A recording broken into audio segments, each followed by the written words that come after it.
Well, I'm excited today to have all the way from Singapore, Scott Anthony, the co-author of Eat, Sleep, and Innovate. Scott, please unmute yourself. Great. Wonderful to have you, Scott. And of course, Scott being in Singapore, that's why we're starting at 9 in the morning, and we're thrilled that Scott was glad to speak with us at 9 o'clock at night at Singapore, one of my favorite countries because I taught 7 years for the National University of Singapore. So welcome, Scott.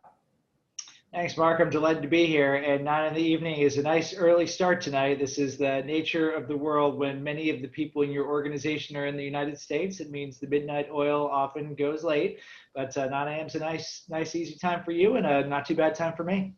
So good morning, everyone. It works out great. Please tell us a little bit about your background and the firm you're a partner in, Innosight. And I met the founder years ago, Clayton Christensen. Yeah, so just a brief overview of Innosight. So Innosight was co-founded by Harvard Business School professor Clayton Christensen and my colleague Mark Johnson back in 2000. Our purpose as an organization is to empower forward-thinking organizations to navigate disruptive change and own the future.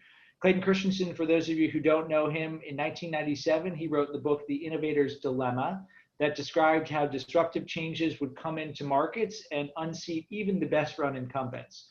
20 years ago, I was a student at the Harvard Business School. It was about 20 years to this date, as a matter of fact, that I met Clay Christensen. I took his class my second year of business school. I did 2 years of research with him. We co-wrote a book together called Seeing What's Next, 2003. I joined the team at Innosight. And the last 17 years of my life have been dedicated to advancing that mission. The first 7 years in the United States, and since 2010, out here in Singapore. Well, again, I'm thrilled to have you. And I wish that I could actually eat, sleep, and while I'm sleeping, innovate. That would be really a great trick to pull off. So why did you write this book, and what's the title mean? Yeah, Mark, so one of the origin stories of the book is just dealing with a fundamental puzzle. I have 4 children. The oldest is 14. The youngest will be 4 on Saturday. I've been advising organizations about innovation for about 17 years now. I don't have to advise my children how to be innovative. They just naturally are innovative because they're children. And we'll talk more about that a little bit later on. But it seems to be so hard for organizations. So what we try to do in the book is to talk about how you can really make the behaviors that drive innovation success, the things that come naturally to children, things that come naturally or habitually to your organization. The title, you eat every day, you sleep every day, why aren't you innovating every day? And the book tries to give the answers for how to do that. Excellent, excellent. So how do you define innovation? Because most people only think of products as innovation, but you define it more broadly. Yeah, so we define innovation using 5 words, something different that creates value. And it's a short definition, but each of those words were chosen very carefully. Something is vague. A mistake that people make is they think innovation is only about new technologies, so therefore it's only done by a very small group of people. But innovation comes in lots of different flavors. Yes, it can be technology, but it also can be new ways to market or to communicate with customers or to run internal meetings. We use different to remind us that innovation isn't just about technological breakthroughs. It isn't just things like hypersonic planes or life-saving vaccines. It can be things that take the complicated and make it simple, take the expensive and make it affordable. Again, lots of different ways to do it. The last 2 words, create value, reminds us that innovation isn't an academic activity. It is a hands-on active activity. It's different from creativity. That's an input. But until you turn the spark of creativity into revenues, profits, improved employee engagement, improved customer satisfaction, or whatever you're trying to do, in our eyes, you haven't innovated. So that simple definition of innovation, you see, has a lot of nuances packed into it. What's the profile of an innovator? The good news here, Mark, is the profile of innovator is everybody who's joining this call here, everybody inside any organization, everybody in the world today. The argument we make in the book, and there's research that backs this up, is that we enter the world in a natural state of curiosity and creativity, which means that there is an innovator inside each and every one of us. Yes, of course, you can hone and refine the skills that allow you to do something different that creates value, but the innate capacity, the innate capability is there. This is one of my strong convictions. The world's greatest untapped source of energy, I believe, isn't in the wind, it isn't in the water, it isn't inside the sun. It's in our established organizations that are filled with people that have the capacity to be great innovators. If we can remove some of the constraints that hold them back, if we can help them to harness and amplify that capability that lies within. Well, and you talk about in the book that there's a difference between innovator and inventor. What's the difference? Yeah, you know, one of the easiest ways to do this is to not get attacked by dogs, but one of the easiest ways to do this is just do a little thought experiment. If I asked any of you to put an icon or to doodle something on a piece of paper to remind yourself that this is something that's focused on innovation, I'm willing to bet almost all of you would draw a light bulb. That's the universal symbol for innovation. And if I were to ask you who invented the light bulb, the immediate response is very likely to be Thomas Edison.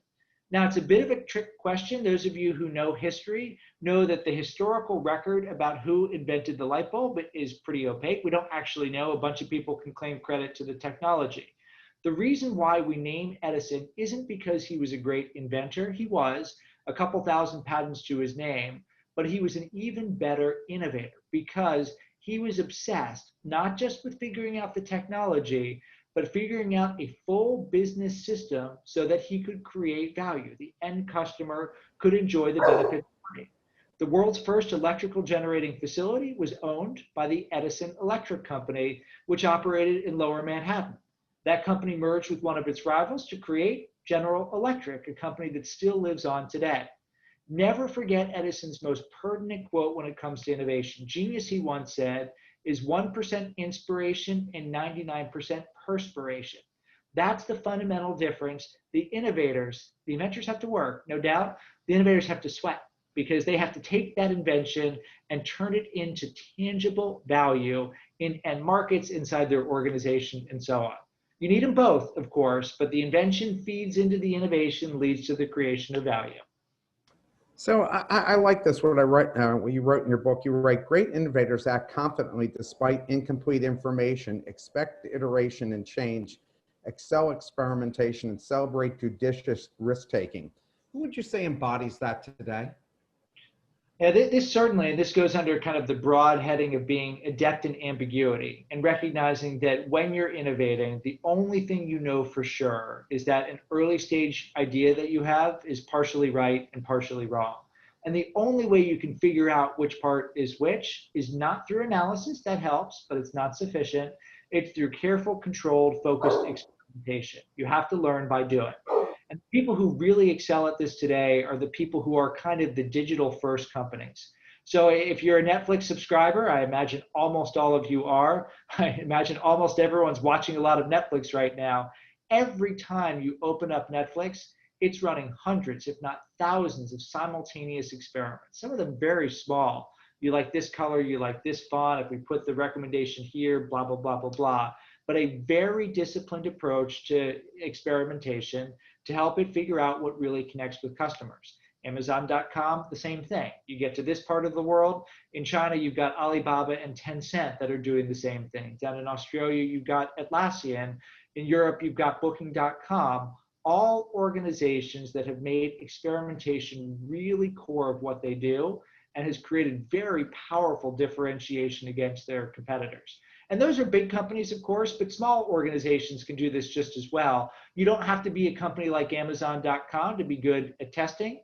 Any organization can embrace this discipline. My organization is 100 people, and we make sure whenever we're trying new things, and we're a pretty restless innovator, we always do it with the same discipline that an Amazon.com does it.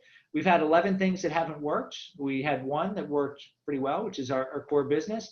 And we keep trying. And that's okay to have the 11 things not work, because every time we learn something from it, it makes us better at providing advisory services. And maybe it's the 12th, maybe it's the 13th, maybe it's the 14th, whatever. This is the way these things go. Well, I had to put it on mute because my English bulldog is watching people do construction. So what are the 5 behaviors that drive innovation success? Right. So in the very first chapter of the book, we lay these behaviors out in as simple language as we possibly can.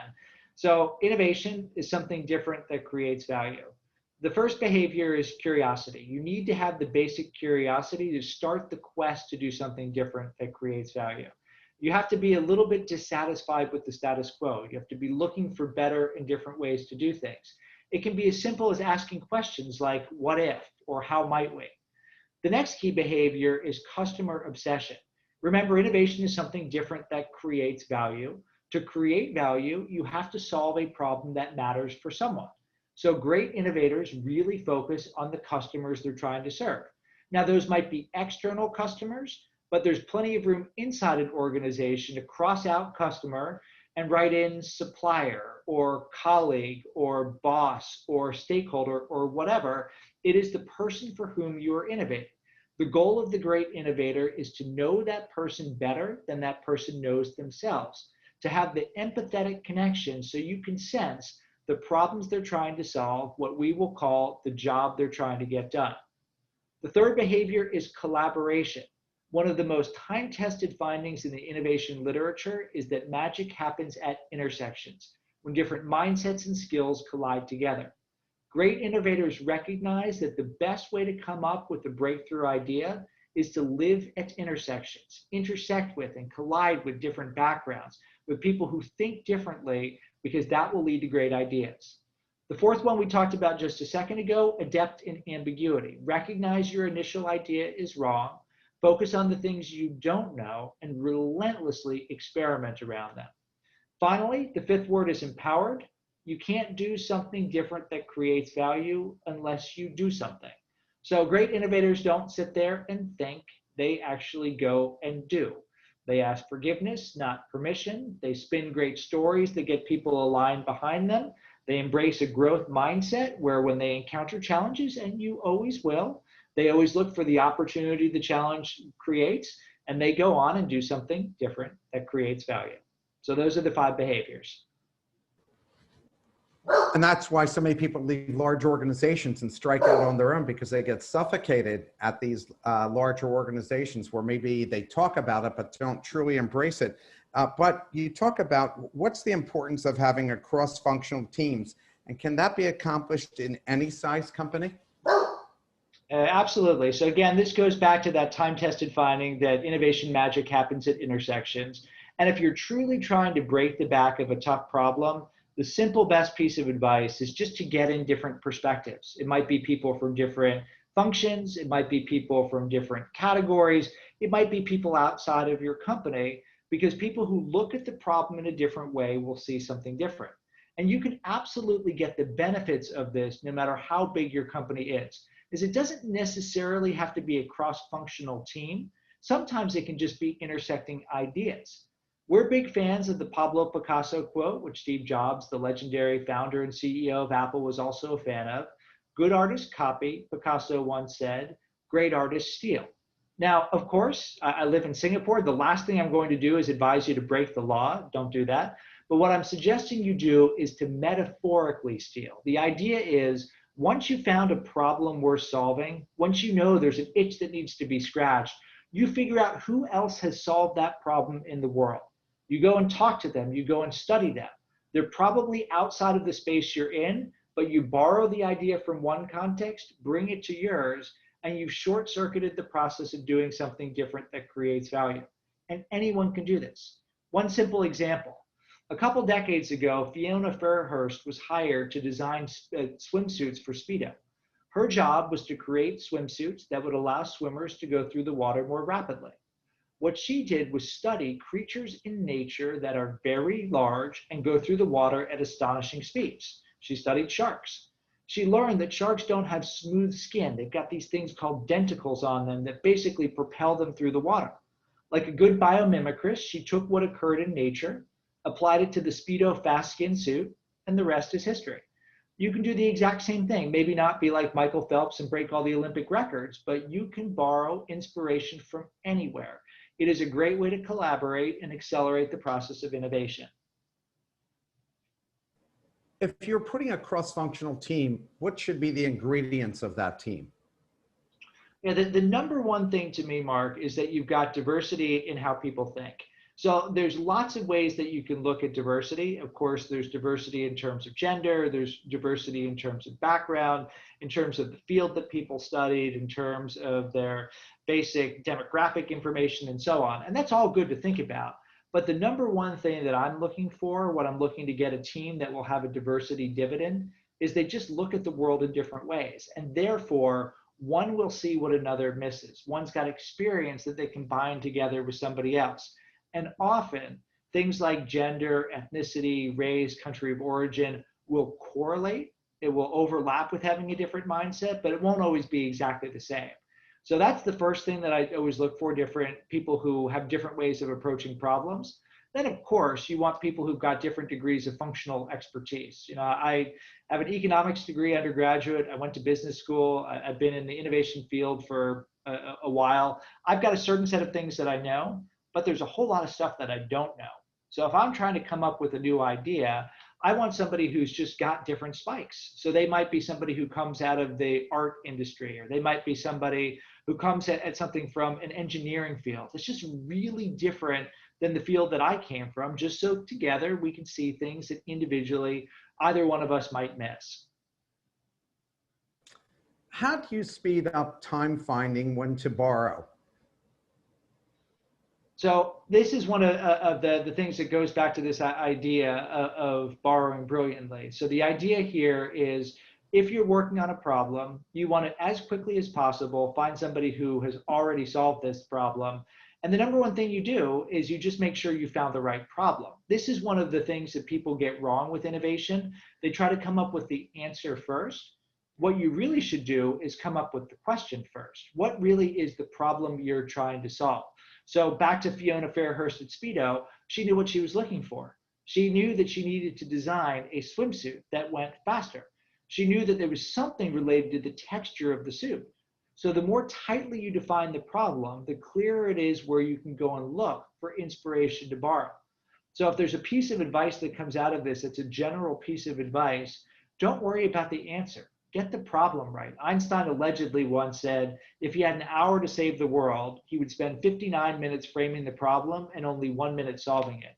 Now, he was a pretty smart guy and maybe could save the world in a minute, but the basic idea you get, the more time you spend framing the problem, determining what you're trying to do, the easier it is to go and solve it because you really focus your attention.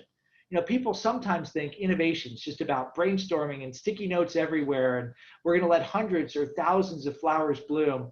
I've never seen that work. All you get is a lot of dead, trampled flowers. You get a lot of sticky notes that come off the wall. Take the time to find the problem, to define what you're trying to do, and it really helps everything go faster. So what's the biggest mistake that big companies make who want to innovate? Because they all talk about wanting to innovate, but we've seen among the Fortune 500 in the past, even 50 years, that 10% of the Fortune 500 still exists from 50 years ago? And yet everybody talks about innovation. They have research labs, everything else. Why do these companies aren't able to do it right? Yeah, it's a great question, and we'll explore it, I suspect, from a couple of different angles as we go through the conversation. And you're absolutely right. This is a perpetual struggle for large established organizations. For as long as innovation has been a discipline, which is about 30 years now, you can go any year and look at poll results for large organizations and see the exact same finding, which is, yes, this is something that's important to us. Yes, this is something we've committed to. And yes, this is something that we are struggling with. Just a very consistent finding. So one of the answers I gave just a second ago, which is the focus on answers over problems. So focusing too much on what the right answer is, focusing too much on what the technology is, not spending enough time thinking about the problem to solve. I think the bigger challenge inside large established organization goes way back to what I was saying about the fundamental truth of an early stage idea, that it's partially right and partially wrong. And I made the case that the only way you figure out which part is which was through controlled experimentation, by doing things. Inside many large organizations, the bias is to try to get to truth through analysis. So once you have an early stage idea, you go and analyze it to death. You go and build these really elaborate financial forecasts. You talk to every expert you can find. You come up with what looks like a bulletproof launch plan. You get everybody aligned behind it. You get ready to go and launch. You follow an analytically driven approach to address innovation uncertainty. You inevitably learn a life lesson taught by the great American actor, philosopher, and occasional boxer Mike Tyson, who once said everybody has a plan until they get punched in the face. The punch the would-be innovator receives is the plan that looks so good on paper was resting on fundamentally shaky assumptions. And this, to me, Mark, more than anything else, is the challenge of large organizations. Paralysis by analysis ultimately leads to plans that look good on paper but bear little resemblance to reality. Then things don't work and they say, well, this shows why we shouldn't innovate. When the truth is, there's just another different, better, more effective way to do it. And we're going to explore more of that, because I think that when finance people were at the top of an organization outside of a financial company, they tend to overanalyze everything and not take risk to go and come up with new ideas. One of the things that you write in your book was how important it is to empower younger staff members, because you quote some power numbers. Talk about that a little bit. Yeah, so there's a couple angles to think about the power of empowering people at different levels of organizations. You know, one of the really interesting findings from the creativity literature is if you ask where is a surprising source of innovative ideas inside organizations, it comes from procurement departments. Now, usually procurement departments are not places where people say these are people who are brimming with innovation energy, but procurement people are right at the edge of the market. They're touching the market all the time. And because they're in close contact with the market, it's a great way to get insight. The same is true for the younger employees in your organization. In many cases, they're part of the front line of the organization. They're more dispersed at the edges. And because of that, they might be seeing things that you might miss. They're also experiencing tomorrow today. They're already living the future in many of the things that they're doing, which gives them new ways to think about things. This is one of the great benefits of the children that I have. They are excellent guides to what's going to happen a decade from now. I watch the way that they consume media. I watch the way that they communicate with friends. I watch the things that connect with them and the things that don't. It's not mainstream now, but I knew about TikTok years before other people did, because you could see what the teenagers were doing early, and that is always a guide to what will happen in the future. And finally, it's just interesting to reflect on the different, what's known as neuroplasticity that you see of younger people in organization, meaning the degree to which a brain will be able to change and think about new things. There's an absolutely awesome video that anyone who's into change, I highly recommend watching, from Destin Sandlin, It's Smarter Every Day, that talks about the challenge of an adult learning to ride a backwards bike. So what is a backwards bike? He had a welder make one change to the bike, change a key screw in it, so that when you turn the handlebars left, you go right. When you turn the handlebars right, you go left. You say, well, easy enough. It's not that hard to train your brain to do it. But it turns out riding a bike is actually incredibly complicated. And if you spent your entire life learning how to ride a normal bike, it's really hard to unlearn that. It took Destin Sandlin 8 months of careful practice to learn how to ride the backwards bike. He has a 6-year-old son. It took his 6-year-old son 2 weeks.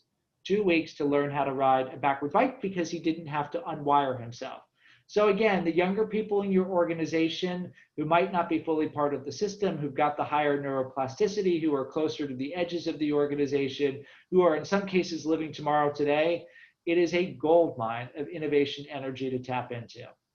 I agree with you totally. That's why I like teaching at colleges and hearing the newest ideas from kids, because they're unencumbered with bad baggage that everybody accumulates over so many years in terms of their thinking. One of the questions that's asked here is, how does corporate venture capitalists perform? Yeah, it's a great question. And the very short answer is it depends, as is the case with almost any of those questions. Corporate venture capital can be a really powerful thing for organizations to do, as long as they really do two things right. Number one, they are very clear in what is the intent of the corporate venture capital unit they are setting up. So sometimes people do it because they want financial returns. Sometimes they do it because they want to get an early look at new technologies. Sometimes they do it because they just want to see what it's like to participate in the entrepreneurial ecosystem. No right or wrong way to do it, but you first want to understand what is our strategic intent. And then, as always, you want to match the structure to the strategy. If you're just trying to generate financial returns, which, by the way, no shame in that, then you really need to have professional venture capitalists who know what they're doing. You need it to be a separate fund that's separate from your organization, blah, blah, blah, blah, blah.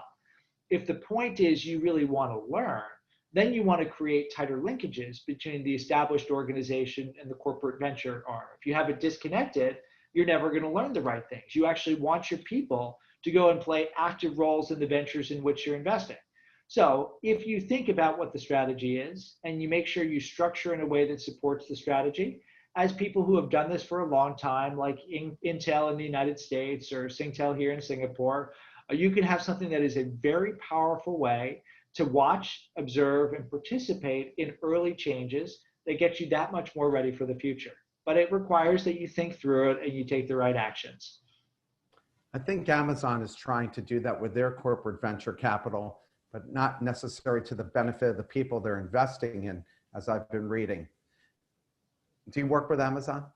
No, I don't. And, Amazon's a very interesting company, of course, because everybody in the field studies its practices. And there are a lot of things that if you look at how Amazon approaches innovation, you look at with much admiration, the idea that we have to keep ourselves in day one, the willingness to experiment, the focus on really focusing on the customers. Those are all things that you say, these are practices that we ought to follow. One can reasonably debate the way that employees are treated. One can reasonably debate the way that stakeholders are treated. I have not worked at Amazon. I know as much as you do, reading popular press and so on, but it does appear, as always, there's two sides to the ledger. Of course. Any techniques to start an innovation project in a company that's culture is basically analysis by paralysis? Yeah, this gets to the empowered thing. It's just you get stuff done. Just start doing stuff. It's one of the things that really struck me when I moved out to Singapore, 2010. I actually did not move out here to take the consulting business I had built out in the United States and bring it to Asia. I ended up doing that, but that was not the original intent.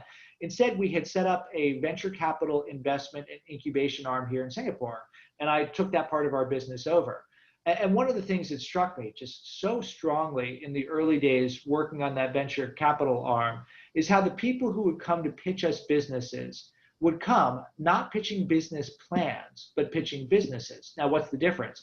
A business plan is facts and figures, slides, spreadsheets, and paper. A business is a website and customers and revenues. And the people who were pitching these businesses, they didn't have capital behind them. I mean, they might have a few $100 or whatever, but they had basically built the businesses spending almost nothing. This is the reality of today's world. In many contexts, it is not a lack of money that stops people from doing things. It might be imagination, it might be ambition, it might be hustle, but it's not a lack of financial resources. So I have found in organization after organization, a key way to change the conversation is to move from, here's all the analysis I've done. People will say, inevitably, please go and do more of it, because I have an insatiable appetite for analysis. The alternative approach is to say, here's what I learned without spending any money. Wouldn't you like to learn more? Once you reframe the question of wouldn't you like to learn more, it's a completely different conversation. And look, this won't work in every organization. Some places are just too hostile. There might be different advice that one gives to an innovator in an environment that is too hostile, such as get to a different environment. But if there's at least a crack, you go and make stuff happen and seek to change the conversation. The process you talked about reminds me a lot like design thinking. Do you use that process? Yeah, so my belief, I've been in the innovation field, as I mentioned, for a while. There's a lot of good schools of thinking out there. There's design thinking, there's user-centered design, there's TRIZ, there's blue ocean strategy, there's disruptive innovation, blah, blah, blah, blah, blah. They all say the same basic thing. They use different words for it. So somebody who comes out of a design thinking school will talk about empathetic design, abductive thinking, rapid prototyping. Innosight, we talk about jobs to be done and test and learn, but the basic ideas are all the same. It's why I try to keep things pretty simple and say that what you're really trying to do is be curious and customer obsessed and collaborate and go and run experiments by being adept in ambiguity. But absolutely, I think design thinking is a very robust way to deal with the fundamental uncertainty that comes along with innovation. And what I like about human-centered design is it does put the human first. It's a big focus on the customer and having an empathetic connection with them. And then the idea of rapid testing to learn through experiments what works and what doesn't. So yes, I do kind of wish the different schools wouldn't have all these big words to describe what they do. And empathetic thinking and abductive reasoning and rapid prototypes, it's just a lot of syllables. There's just simpler ways to say things. And because people all use these big words, everyone kind of talks a little bit past each other. When again, everyone's kind of saying the same thing. Nothing against any design thinkers. Again, it's a very powerful set of thinking. I just wish there wasn't this kind of, us versus them thing in the field. In our COVID-prone world, what role simulation plays in testing new innovation? Never more important. So one of the things that we talked about in the book, and I first talked about this a couple of books ago in a book called The First Mile. It tells one of my favorite innovation stories, which is the story of the Wright brothers. 120 years ago, everybody in the world is trying to solve this problem. Birds can fly and humans can't. And it was these two bicycle merchants from Ohio that figure it out. And the thing that I think is really interesting is how they systematically approach the uncertainty behind manned flight.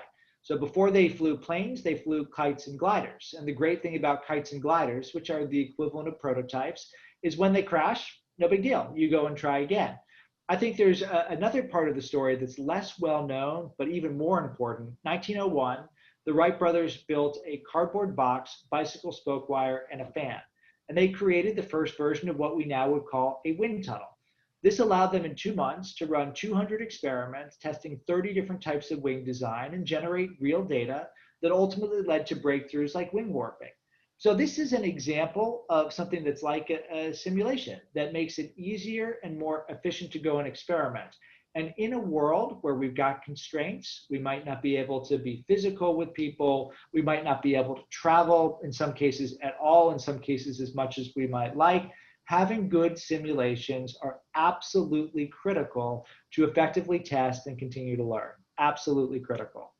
In your eyes, what responsibility do established consulting firms bear in the innovation paralysis of larger companies and government organizations by bringing in templated solutions rather than more organically developed solutions that take into account the client's existing strengths and human resources?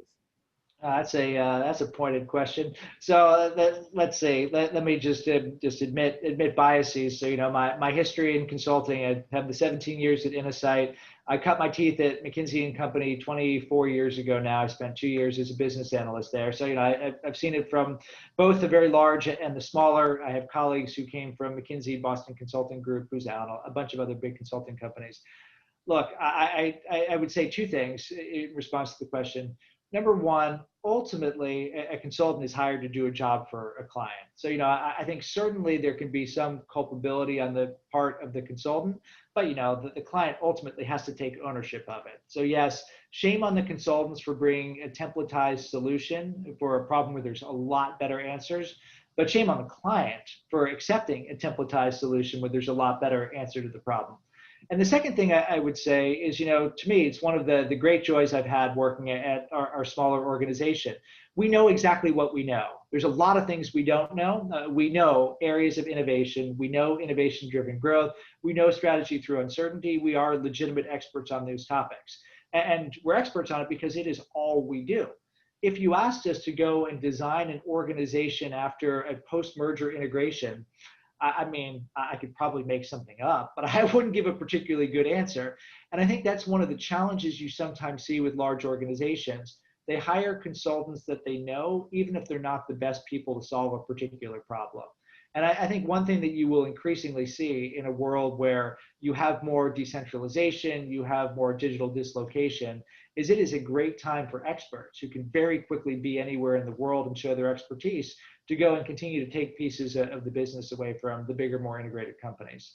One person's perspective. That's a very good question. How do you feel about mediation and relaxing using visualization when trying to problem solve and innovate?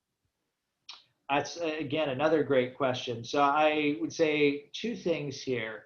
Number one, I think doing it as part of the innovation process, I mean, the research is just really clear, right? The research is very clear that getting grounded and being aware is a great way to open up different pathways in your brain and to see things that you otherwise might not see. So meditation, visualization, and so on, I think are great things as part of innovation processes. Even more critically, I think, me and my friend Michael Putz in March of this year wrote an article in the Sloan Management Review that tried to address what I think is an interesting puzzle. So Clayton Christensen, our co-founder, who sadly passed away earlier this year, he wrote the first mass market article about disruptive innovation in 1995, 25 years ago. It's a very well studied, a very well understood phenomenon. There is a very clear technical answer to it. There's very clear literature about how you defeat the dilemmas of disruption. Yet companies still fall prey to them again and again and again. The argument we made in the article, which we called the delusions of disruption, is the fundamental problem is that companies are run by humans, and humans suffer from biases and blind spots. Now, understanding them is a starting point, but we argue more deeply, embracing processes or techniques like mindfulness, like meditation, like visualization is a very critical aid for executives that want to manage the dual challenge of delivering today and creating tomorrow, because it allows them to pause, to be in a moment, to be able to look at problems from multiple perspectives, to ultimately address that challenge that F. Scott Fitzgerald laid down more than 75 years ago when he said the test of a first-rate mind is the ability to hold two opposed thoughts in mind at the same time and still retain the ability to function.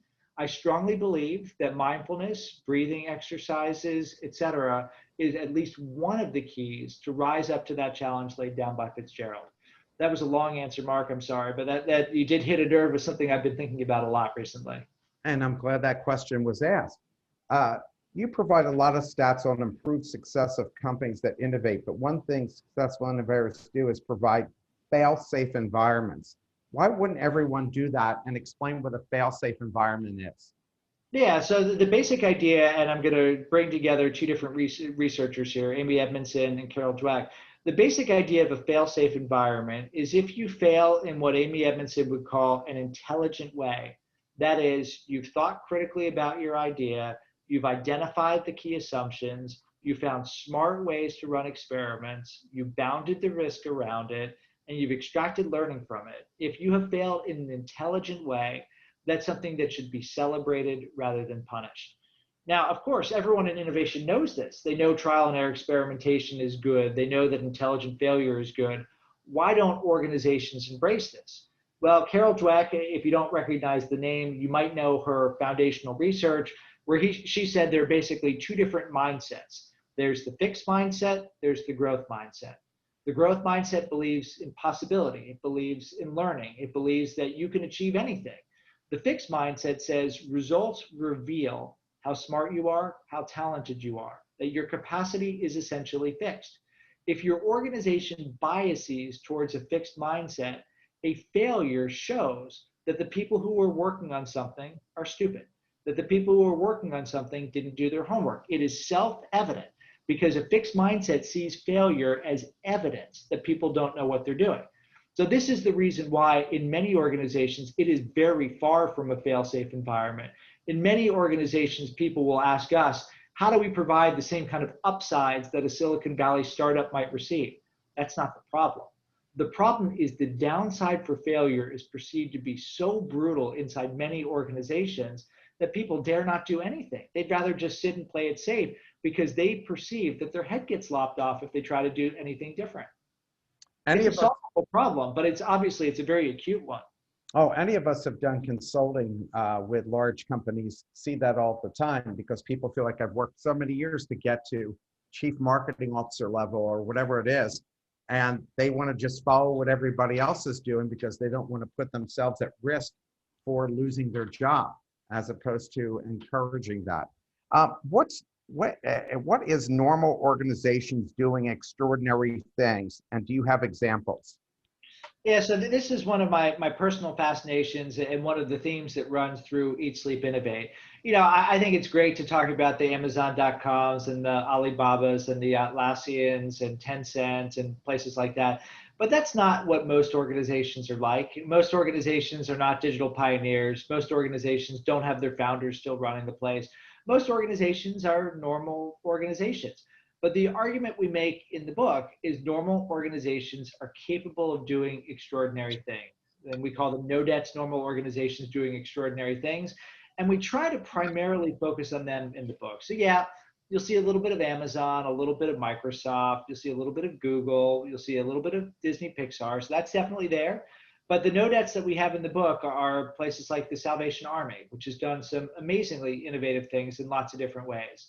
Things like UNICEF, where throughout the world, it's found very innovative ways to deliver against its mission of helping children all around the globe. Organizations like the Settlement Music School, a not-for-profit in the Philadelphia area that's done some very powerful, innovative things. And then one of the deeper case studies in the book, DBS Bank here in Singapore. When I arrived in Singapore in 2010 and I was looking around at where to bank, even though DBS is the largest bank in Singapore, nobody suggested it because it was the worst run bank in Singapore, lowest customer satisfaction scores among the banks in Singapore. Last year, DBS won an award by Euromoney that recognized it as the best bank in the world, the first bank in Southeast Asia to win that title. It gave it 3 of the biggest titles that different organizations give to banks in the world. It's now considered to be a digital pioneer, somebody that really embraces innovation at its core. This is a bank, a regulated entity in a process-obsessed place like Singapore. It now functions like a 28,000 person startup. My belief is if DBS can do it, any organization in the world can do it as well. Tell us about the concept you call beans and how that impacts organizations. So beans, and I'll use an example from DBS to bring it to life. So the idea here is pretty simple. Innovation is something different that creates value. The challenge you have inside organizations is organizations are not wired to do something different. They're wired to do what they are currently doing, better, faster, or cheaper. That means what you have to do is break the organizational inertia to encourage people to do something different. The idea of a bean is ripped straight from the behavioral change literature, where there's a lot of writing about how individuals change habits. It adapts the concepts there and brings it to an organizational context. A bean is a behavior enabler, BE, artifact and nudge, AN.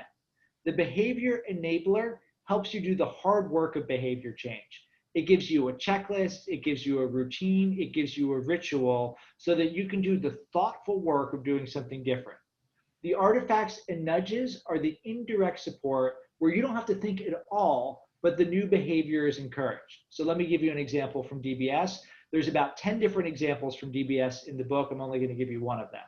So DBS had this aspiration. We want to function like a 28,000 person startup. It said, well, what exactly does a 28,000 person startup do? One thing it said a 28,000 person startup does is it collaborates and it's agile in the way in which it solves problems. DBS said, well, why aren't we doing this? Where are we falling short? It pointed a finger at meetings. Meetings would start late, they would end later. People would show up because their calendars told them to, not because they had any reason to be there. They would get bored, they get on their devices, they get distracted and so on. A lot of time is wasted, decisions aren't made, etc. So DBS introduced a bean a few years ago called Mojo, M-O-J-O. The Mo stands for the meeting owner. This is the person who calls the meeting to order, that makes sure that there is a clear recommendation that comes out of the meeting, and make sure it's a good collaborative meeting with everybody participating. The Joe is the joyful observer. They're appointed by the Mo at the beginning of the meeting. Their job is to watch. If people are distracted, whether they're in a room or over Zoom, they can call timeout. They can say, everybody put your devices down. Let's make sure we focus on the meeting. At the end of the meeting, they give public feedback to the Mo about how well they did. After that, everybody takes out an app and they go and rate the Mo. How well did they do against their jobs? This is a great bean. You've got the behavior enabler, the ritual of the Mo being named, the Joe being appointed. You've got an app that helps remind people of the behaviors they want to follow. You've got great nudges, the Joe sitting in the room silently reminds everybody of the behaviors they're trying to follow, and it works. Before DBS did this, 40% of people said meetings encourage collaboration. Today, that number is 90%. DBS estimates that it has saved 500,000 employee hours as of the end of last year because meetings are much more efficient. Now, we've got 100 other ones like that in the book. Don't worry, I won't go through all of them, but ideas, again, that you can steal to encourage the behaviors that drive innovation success by borrowing principles from the habit change literature. How do you do bean storming session? How does that work? Yeah, so the idea here is it's like a brainstorm for beans, and chapter 4 of the book goes through excruciating might not be the right word, but it goes through a great deal of detail about how you actually go and do it. Basically, it comes down to a 3-step process. Number 1, before you have the beanstorm session, do your homework. Make sure that you're very clear about the behaviors that you're trying to encourage. They might be the 5 innovation behaviors that we describe in the book, or there might be something else that really matters to your organization. It doesn't matter, but you're clear about what those behaviors are. You're also clear about what you're doing instead of those behaviors. Now, I chose those words very consciously. I didn't say what's stopping you from doing it, because if you ask people why they're not following those behaviors, you'll get answers like, we don't have time, we need bigger budgets, we need more training. And often we find there's something else going on. There's a behavioral blocker where instead of doing one thing, people are doing something else. So you take the time to determine the behaviors, to figure out the behavioral blockers. The second step of the beanstorm is you gather people together and you let them experience the benefit of following those behaviors. So in the book, we give a case example from Singtel, the largest telecommunications company in Asia, with their HR community. We use the 5 generic innovation behaviors. On the first day, we had people in small teams actually come up with innovative ideas. We had them be curious, where they went and asked questions. We had them be customer obsessed, where they interviewed real customers of the HR group, which would be Singtel employees. We had them collaborate. We had them come up with ideas, et cetera, so they could experience firsthand the benefit of these behaviors, which made it clear to them that this was a problem worth working on. Then the next activity was to come up with behavior enablers, artifacts, and nudges to go and encourage the behaviors to overcome the behavioral blockers. So that's the basic idea. You determine what you're trying to do, you let people experience it, then you have a focused brainstorming session where people come up with these beans. In the case of Singtel, we gave them many of the examples in the book for inspiration, and they came up with their own beans. As an example, one of the things they said is we need to be more customer obsessed as an HR community. That is, we've got to think about employees. That has to be front and center in every HR meeting we have, but we don't do that. Instead, when we get to meetings, we immediately jump to, what are we talking about? What's the specific proposal? So they came up with a bean called which. Where is the customer here? A check-in ritual they would have at meetings to make sure they were thinking about the customer. Ask, what is their concern? What is the thing that we're working on? You can imagine what are the artifacts to support this. You've got stickers that go on laptops that have a little witch icon. You can even have a broomstick in a meeting if you want it, but a very simple but powerful way to encourage HR representatives to be customer-centric, something that normal people came up with in a workshop, something that has helped that organization be that much more innovative. So this leads me to Solus artifacts. Explain what the Solus artifact is and why don't they help inspire innovation? Yeah, you know, this gets to some of the deeper things in the book. You know, so the book is about culture. The book is about how do you create a culture where the behaviors that drive innovation success come naturally. And it's important to recognize what culture is and what it isn't. Often when we describe the culture of an organization, the first thing we do is talk about the artifacts, what we see. So a highly innovative organization in worlds where we're not all working from home, you might go and see a resplendent corporate cafeteria, you would see foosball tables, you might even see a slide like you'd see at a playground where people are going between levels. Now those are interesting, but that's not really what defines culture. What defines culture are the actual things that people do on a day-to-day basis and the beliefs that lead to them doing those things. Now, beliefs are really hard to change. Artifacts are easy to change, but don't have much impact, which is why we suggest focusing on those behaviors. As Richard Pascal once said, it is easier for an adult to act their way into a new way of thinking than to think their way into a new way of acting. So with that wind up, soulless artifacts.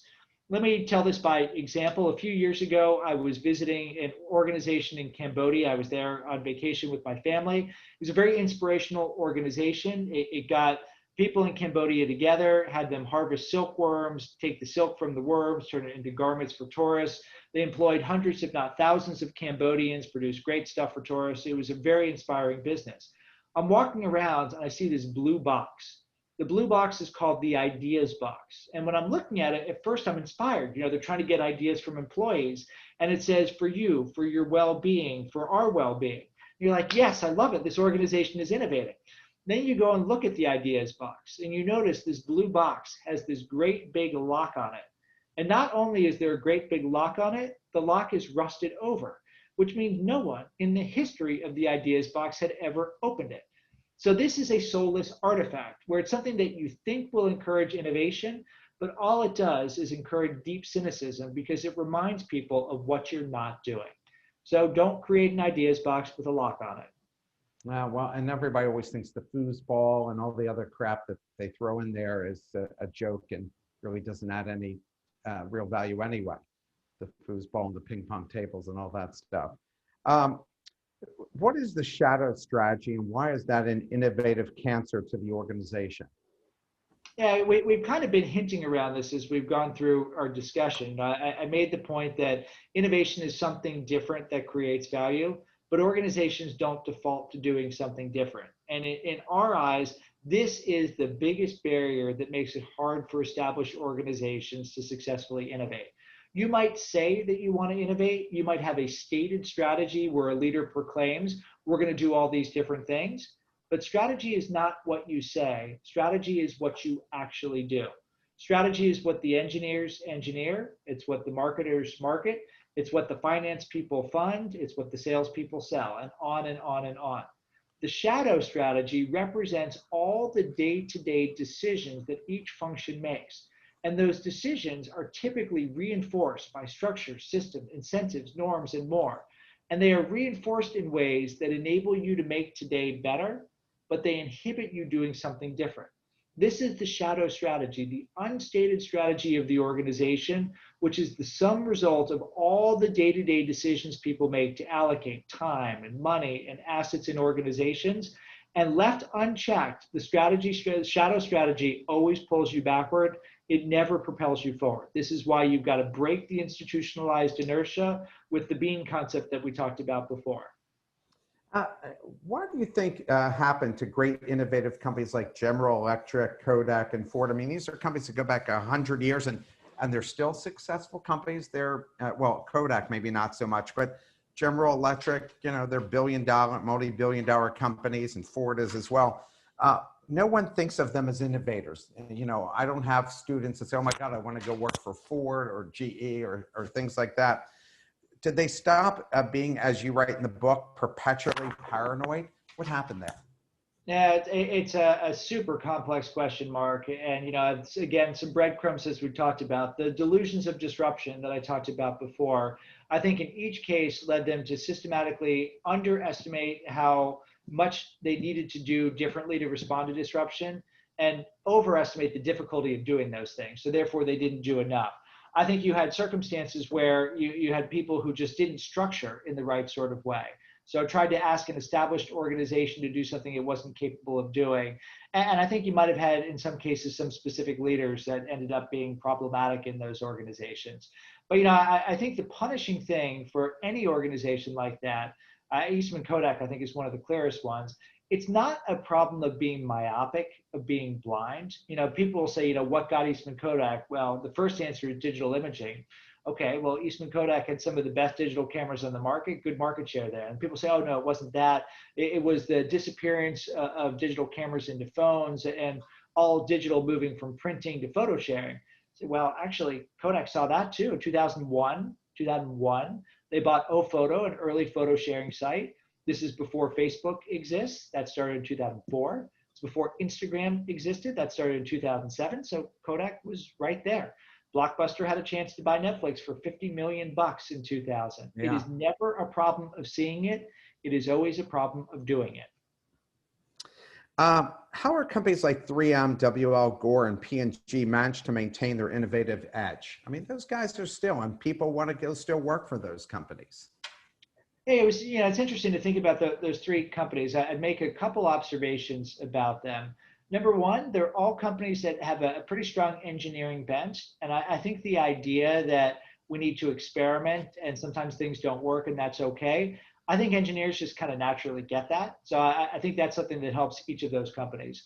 None of them rely on a single product or a single brand. They're all people that have lots of different products in lots of different categories.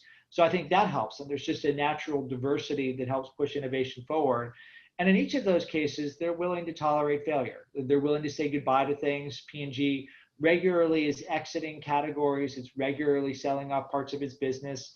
Nothing is sacred. So I think that creates a viewpoint that it's okay for us to try different things. It's okay if not everything works out. Those companies all have had ups and downs. It's not been a perfect success story, but those are at least a few of the things that I think have led them have some pretty good successes over the decades. But you really think of them as creative, innovative companies, no matter the ups and downs or not. People think of them as creative companies. And I wonder, is there one background over another that encourages more innovation at the C-suite? Yeah, it's an interesting question. So we talked about the fixed versus growth mindset. So I think the growth mindset absolutely is something that helps.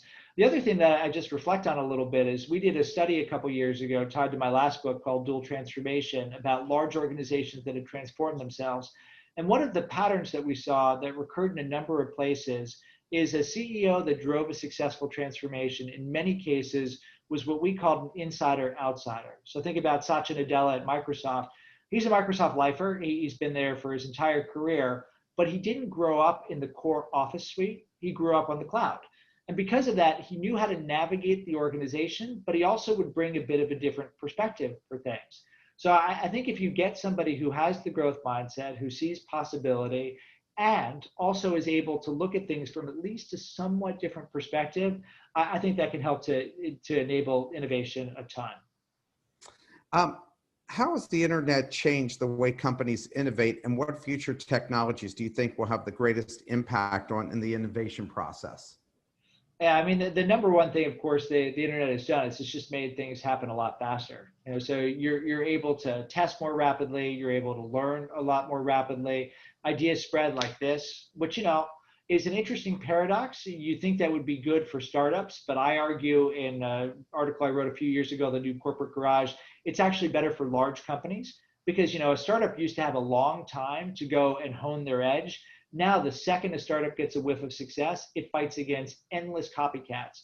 Large companies have already been through that. They've got unique assets of scale, and they can take advantage of the same enabling technologies and can have the best of both worlds, scale plus entrepreneurialism. Anyway, the technologies that we're watching, I'd say the three biggest one are big data / artificial intelligence, which can really change the way that you sense patterns and look for innovation opportunities.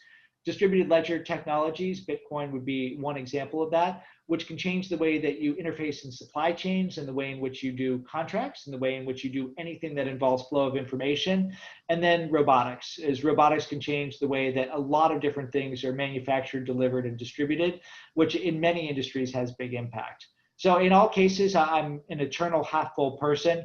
I think these are things that can create tremendous opportunities for people. But as always, it comes down to thinking and acting in the right sort of way. So my last question is, we're running out of time here. Are many corporate hackathons yielding any useful products and services? Well, are many creating useful products and services? I would argue that's a bit of a leading question. A lot of the things that are corporate hackathons, I think, sadly, do go into the soulless artifacts, what we call in the book Innoganda, innovation meets propaganda, because there hasn't been the right work to wrap around it. So I think hackathons can have huge impact if you've defined the problem you're trying to solve beforehand, and you've got something on the back end of the hackathon to actually do something with the ideas.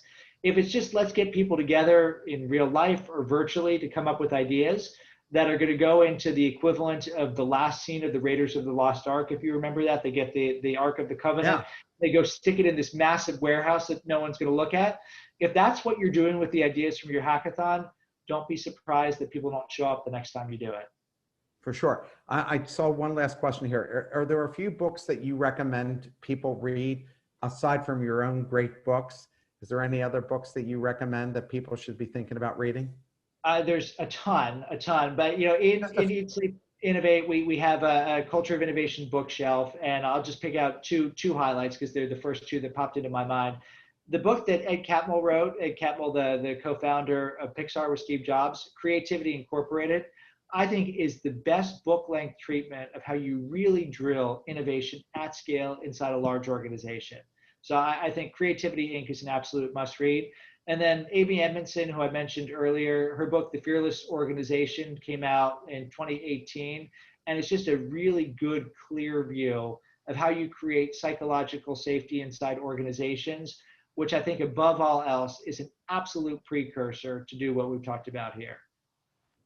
Well, I can't tell you how much I appreciate it. And I want to get some of your other books and bring you back again. I thought it was terrific, and your answers were great and very thought-provoking, and I think going to help a lot of the companies here. So I hope you have a wonderful day.